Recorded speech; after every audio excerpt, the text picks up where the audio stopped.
वजह से चूंकि घड़ी मेरे पास नहीं है, महामंडलेश्वर स्वामी प्रबोधन जी महाराज बता रहे हैं कि 2 बजने वाले हैं। अब मैं सभी पत्रकारों से कहूंगा कि एक क्लिक करके अपने मोबाइल या तो मेरी 2027 के प्रधानमंत्री योगी आदित्यनाथ जी हो, ऐसा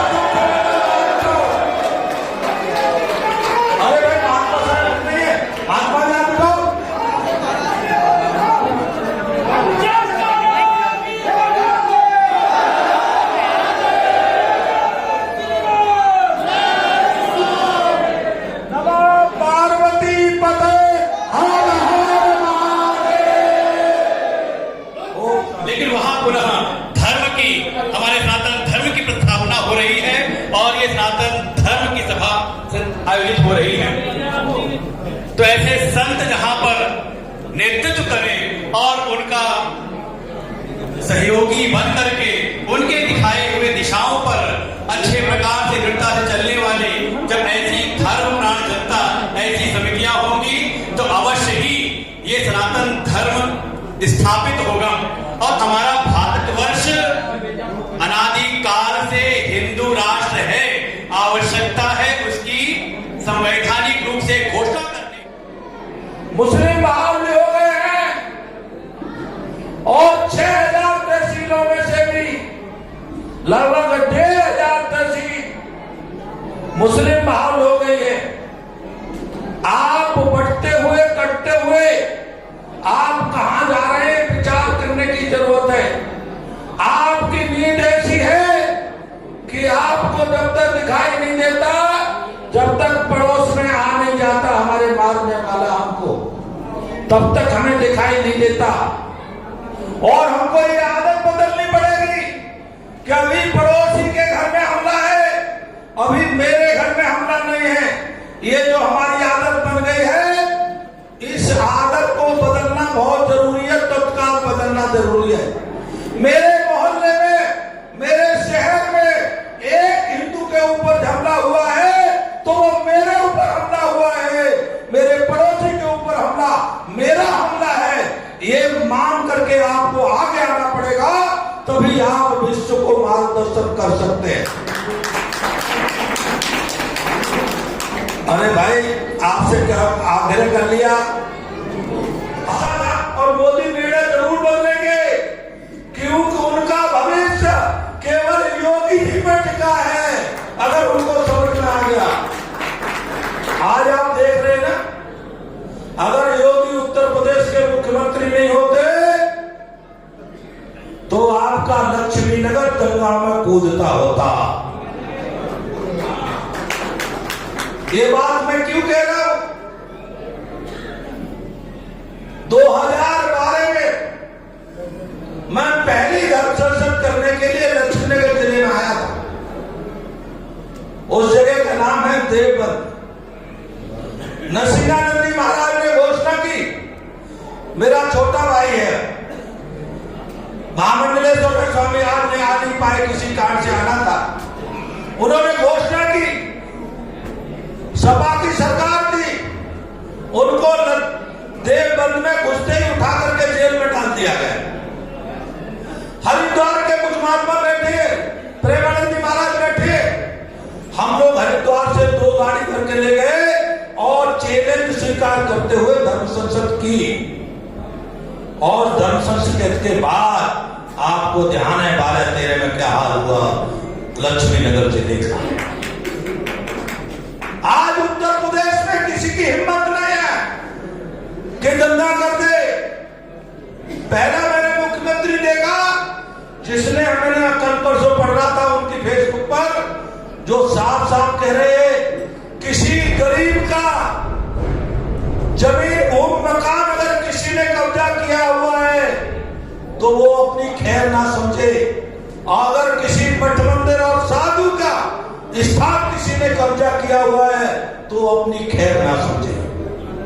हमने आज तक देखा है बड़े बड़े हिंदूवादी लोग सत्ता में पहुंचने के बाद सेकुलर हो जाते हैं, लेकिन एक के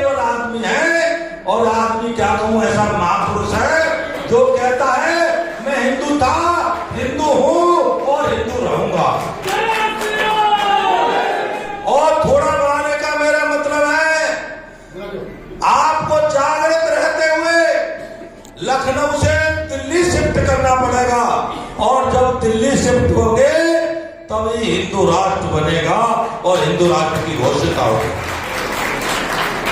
हिंदू राष्ट्र बना हुआ है, केवल घोषणा करने का साहस करना है बस।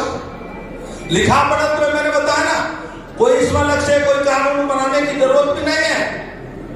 कोई कानून के केवल घोषणा करनी है दिल्ली से कि भारत हिंदू राष्ट्र है। ये साहस की जरूरत है। तो मैं आपसे निवेदन करते हुए उत्तर प्रदेश सरकार और दिल्ली सरकार को चेताने के लिए मैं आपसे, ये हिंदू संघर्ष समिति ने ये कुछ ज्ञापन तैयार किए, इसमें आप सबने पढ़े हैं ज्ञापन में। ये लगभग 12 बिंदु है, जिसमें पहला ही बिंदु है कि भारत हिंदू राष्ट्र घोषित हो, गौ माता को राष्ट्र माता का दर्जा मिले। ऐसे बहुत सारे बिंदु आप हमने पढ़े। कठोर जनसंख्या नियंत्रण कानून लागू।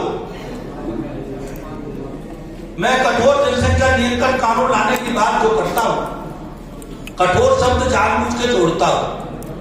भारत में बहुत कानून बने, लेकिन उन कानूनों की धज्जियां उड़ाई जाती है। भारत में कठोर जनसंख्या नियंत्रण कानून बनाने की जरूरत है। और कठोर का मतलब है कि हम दो, हमारे दो और दो के दो और केवल दो, और इनका जो पालन न करे उसका रास्ता भारत में सारी सुविधाएं समाप्त। अगर तीसरा बच्चा हो जाए, गलती से कहता रहे गलती से हुआ, तो उसको तत्काल सारी सुविधाएं ऑटोमेटिक भंग हो जाए, खत्म हो जाए। उसका आधार कार्ड और पहचान पत्र आदि सभी समाप्त किए जाए, और जरूरत पड़े तो फिर उसे पाकिस्तान या समुद्र में स्थान दिया जाए। किराए की जरूरत हो तो हम सब लोग व्यवस्था कर देंगे। भारत सेकुलर राष्ट्र नहीं है, भारत केवल हिंदू राष्ट्र है। हिंदू राष्ट्र था और हिंदू राष्ट्र रहेगा, कोई नहीं रोक सकता है इसको, कोई भी नहीं रोक सकता। मैं एक तथ्य बताता हूं,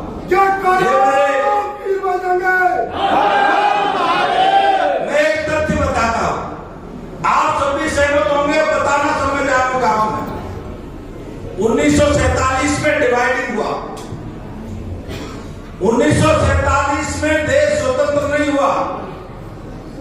देश के नेता झूठ बोलते हैं, पार्टी कुछ भी हो, मैं किसी पार्टी और नेता को एक को दोषी नहीं मानता, लेकिन लगातार आपको झूठ पढ़ाया जा रहा है।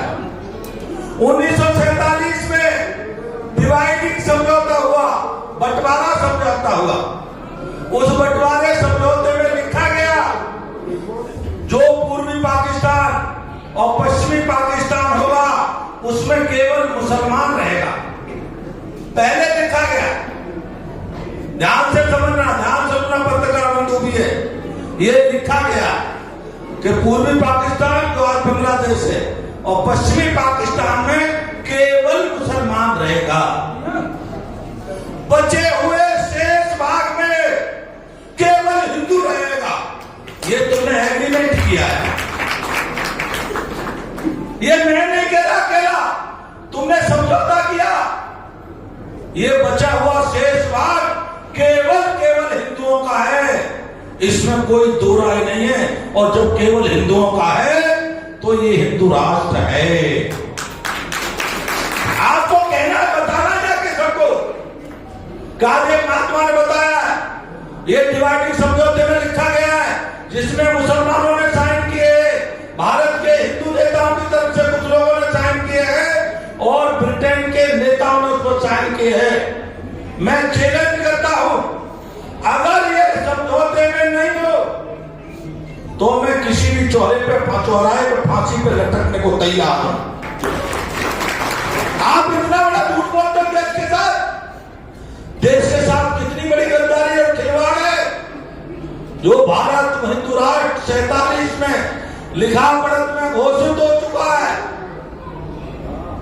उसको आप सेकुलर राष्ट्र कह करके अपमानित करते हो, यहां के लोगों को अपमानित करते हो।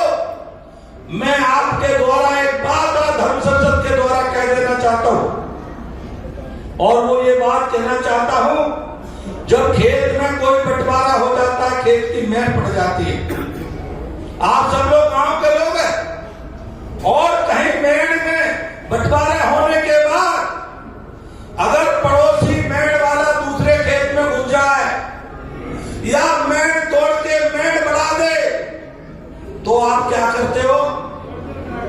बोलो।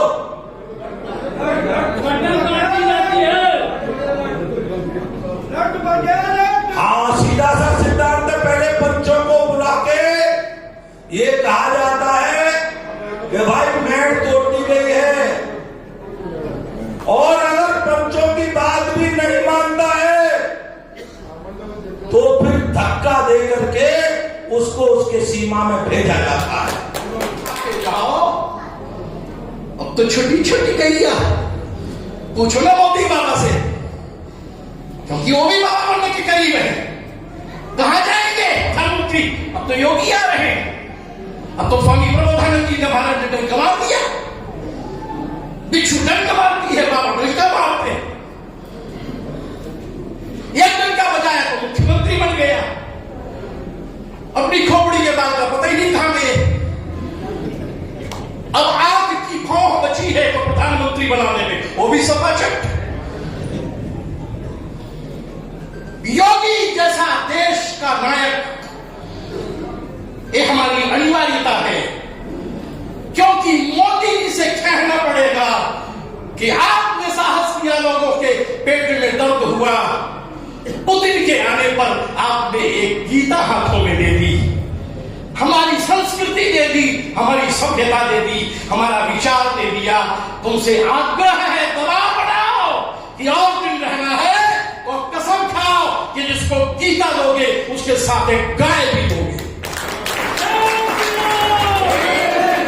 लोग उससे पूछते हैं गौ हत्या कैसे रुकेगी? जिस दिन तुमने संख्या बल, सबसे बड़ा एटम बम है संख्या बल, जिस दिन अपने संख्या बल के दबाव में प्रधानमंत्री को मजबूर कर दिया कि गीता अकेली नहीं जाएगी गाय के बिना, जिस दिन प्रधानमंत्री अपने हाथ से गौदान करेगा, माई की लाल ताकत नहीं कि हमारी गाय को कोई मार देगा। इसलिए मैं बहुत सारे विषयों में आपको भ्रमण कराता हुआ एक मकड़ी का जाल नहीं बुनूंगा कि आप एक को पकड़ने में सबको छोड़ दो। मैं तो केवल इतना ही कहना चाह रहा हूं कि अगर गाय हमारी बच गई, गौ माता हमारी सुरक्षित हो गई, तो इस देश की हर माता सुरक्षित हो जाएगी, क्योंकि गाय में 33 करोड़ देवता है। देवता को हमने पिता को भी कहा है, देवता को हमने अपनी जननी को भी कहा है। मेरे भाई बहन, बाप का अभिमान में आ जाए और देवता से दैत्य बन जाए, मां का कठोर हो जाए और हृदय स्पर्शी वर्तन न करके कठोर वाग्मी बन जाए, किंतु गौ माता जो पैदा इसी 33 करोड़ देवताओं के साथ में है, वो सिवाय देने के अलावा कुछ जानती ही नहीं है।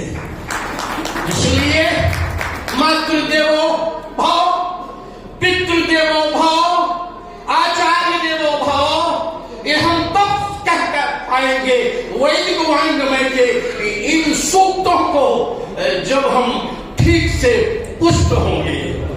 गौ माता जहां हमको धन से पूर्ण करेगी, वहीं अपने दुग्ध से, जैसे मां ने हमको बड़ा किया अपना दुग्ध पान करा के, वैसे गौ माता का दूध पी के हम बड़े होंगे। कसम खाए आज इस हिंदू संघर्ष संस्कृति के मंच पर कि हम 4 गाय भरेगा पाले, 1 गाय। बोलो ना, सांसों पर नीचे हो रही हर घर के सामने, क्योंकि ये संत इसीलिए आए हैं, हमारी संस्कृति को नहीं चाहिए।